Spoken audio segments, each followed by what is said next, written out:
ಉಡುಪಿ ಮತ್ತು ಮಹಾಭಾರತಕ್ಕೆ ಸಂಬಂಧ ಇದೆ ಅಂದರೆ ನಂಬ್ತೀರಾ? ನಂಬಲೇಬೇಕು. ಕುರುಕ್ಷೇತ್ರ ಯುದ್ಧ, ಪಾಂಡವರು ಮತ್ತು ಕೌರವರ ಸೈನ್ಯವನ್ನು ಸೇರೋದಕ್ಕೆ ದೇಶದ ವಿವಿಧ ಭಾಗಗಳಿಂದ ರಾಜರು ಅವರ ಸೈನಿಕರ ಜೊತೆಗೆ ಬರ್ತಾ ಇದ್ರು. ಹಾಗೆ ಉಡುಪಿಯ ರಾಜ ಉಡುಪಿ ನರೇಶ ಅಂತ ಆ ರಣಾಂಗಕ್ಕೆ ಬರ್ತಾನೆ.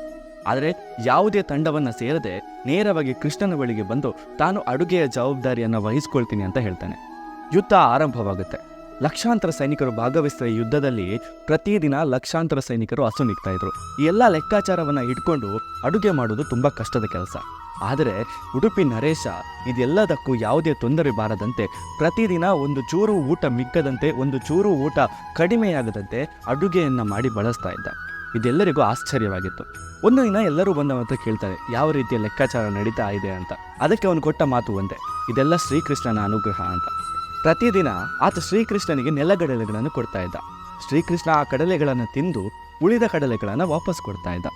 ಈ ಲೆಕ್ಕಾಚಾರ ಯಾವ ರೀತಿ ಇದ್ದು ಅಂದರೆ, ಆ ದಿನ ಶ್ರೀಕೃಷ್ಣ ಎಷ್ಟು ಕಡಲೆಗಳನ್ನು ತಿಂತಾನೋ ಅದರ ಮರುದಿನ ಅದರ 1000 ಪಟ್ಟು ಸೈನಿಕರು ಅಸುನೀಗ್ತಾ ಇದ್ರು ಅನ್ನೋ ಒಂದು ಸೂಚನೆ ಉಡುಪಿಯ ರಾಜ ನರೇಶನಿಗೆ ಸಿಗ್ತಾ ಇತ್ತು.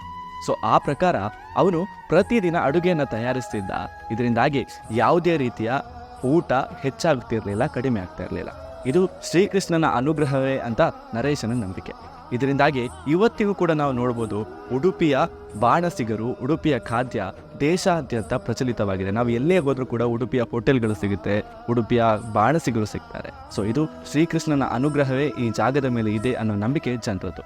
ಇದು ಜನಪದ ಕಥೆಯೂ ಆಗಿರ್ಬೋದು, ಪುರಾಣದ ಕಥೆಯೂ ಆಗಿರ್ಬೋದು, ಅದು ಜನರ ಭಾವನೆಗೆ ಬಿಟ್ಟದ್ದು.